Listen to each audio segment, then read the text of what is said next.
I'm sure you've heard all the analytics already. Defensive ratings, point differential, turnovers, yada, yada, yada. Y'all know that's not what I do. Let me start by saying I like Brown and Tatum as a duo better defensively than I do offensively. Size, athleticism, the ability to stay attached, that's what sticks out to me. The ability to get through screens, stay attached, or recover with their athleticism. The team's switchability is obviously great, but ultimately, you're going to have to be able to navigate screens on and off the ball, especially against this Warriors team. And the trio of Tatum, Brown, and Smart, well, they're really good at that. To me, that is kind of the root of, quote, they match up well against the Warriors. They're able to guard the system well. Similar to what we saw against Memphis in their defense, it's going to force the Warriors into more of a traditional offense with pick and rolls and relying more on ISO scoring and attacking matchups. Which brings me to Boston's bigs. Rob Williams is exactly the type of big that gives the Dubs trouble, right? A rim protector that can also get out to shooters and defend in space. But the truth is, we haven't really seen the Time Lord in a while now, have we? And to his credit, look, he's toughed it out. He's given them what he can. But with that knee compromise, he's not moving the same or covering nearly the same amount of ground he does when healthy. I just don't see him being able to stay in this series. And so that leaves old Al Horford, who has maybe been the Celtics' best player throughout these playoffs, if you want to keep it a buck, right? But here's the little dirty secret about Al and his defense, at least. The last two matchups have allowed Al to play drop coverage. The Bucks and Heat don't have ball handlers that require your bigs to come out to the arc. And now all of a sudden, they're facing a team where it becomes essential. And look, Al is super smart. He's disciplined. His timing is elite at the rim. So I have no doubt he'll have some good possessions. He'll switch, recover, contest. But at 36 years old, I think they've leaned on him too much. Probably in part because of Rob's injuries. But I say all this to say, I think Boston's bigs are going to get played off the floor in this series, which in turn kind of makes Grant Williams the X factor. How does he hold up on switches? Does he rebound enough? Is the three dropping? Grant moves laterally way better than he looks like he can. He keeps a low stance and he forces you to shoot over the top, which you could argue, I guess, plays into the hands of a lot of the Warriors players. But look, man, he's solid. He's solid and unafraid. You saw him close the Bucks out in that Game 7 where clearly you can't just leave him on the arc.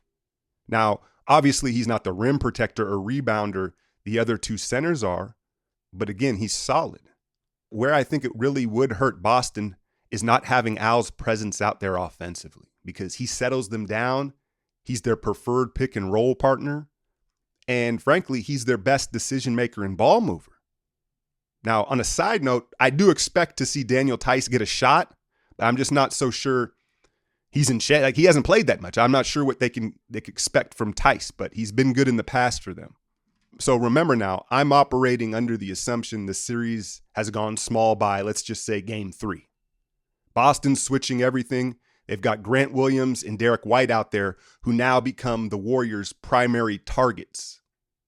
And you saw Jimmy go at Derek White relentlessly.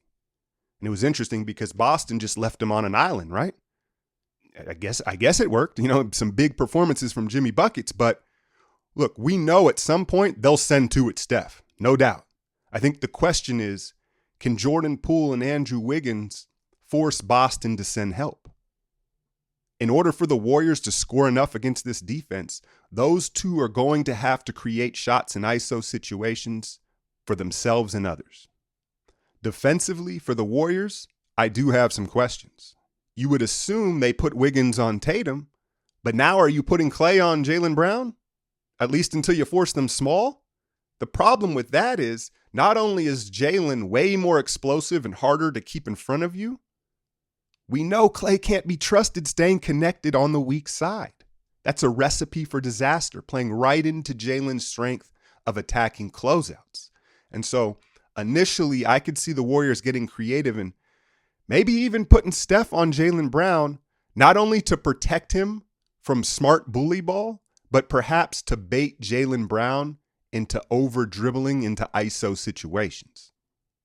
But look, we know the switching and the matchups, they're going to remain dynamic minute to minute throughout this series. I do want to point one thing out, though. If they do have Steph hard hedging and recovering like we saw against Luka, Tatum will move the ball faster.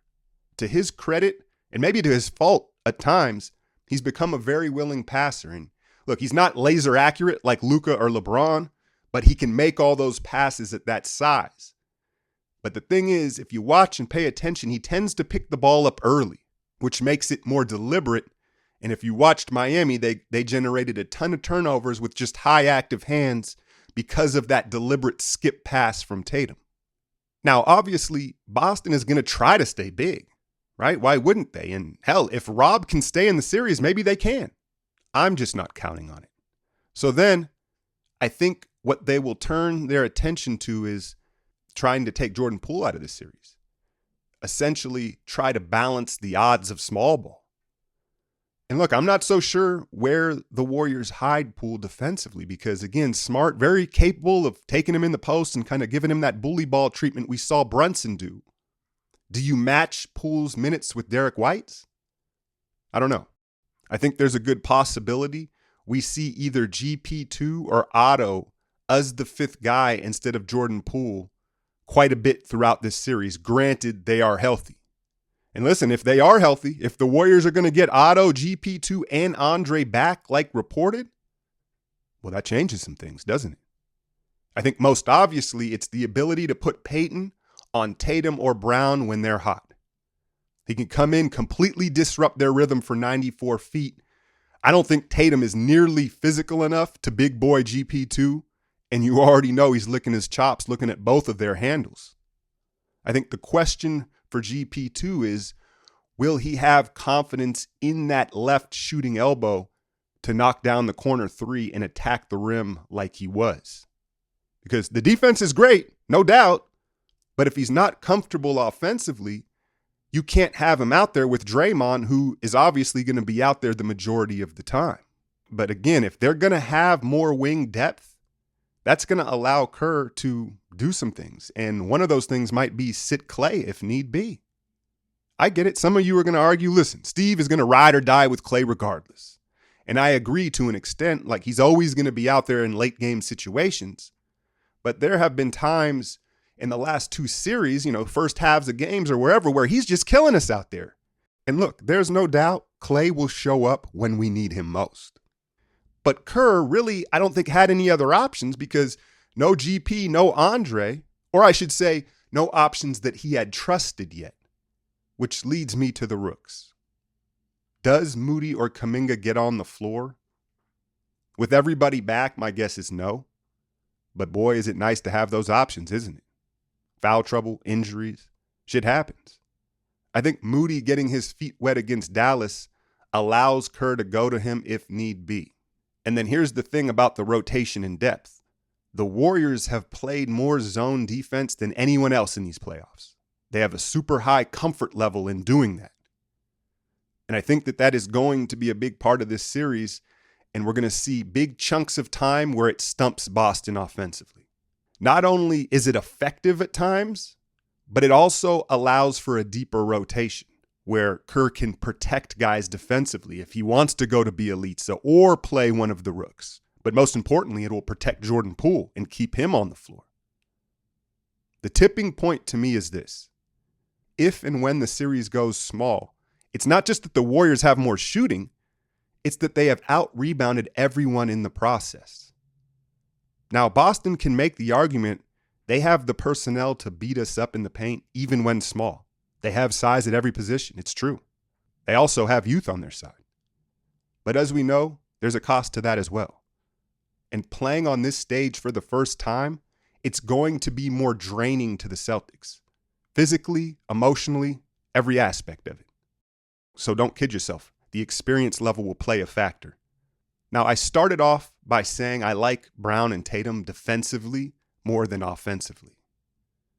To me, there's a real lack of feel offensively from both of their two young stars.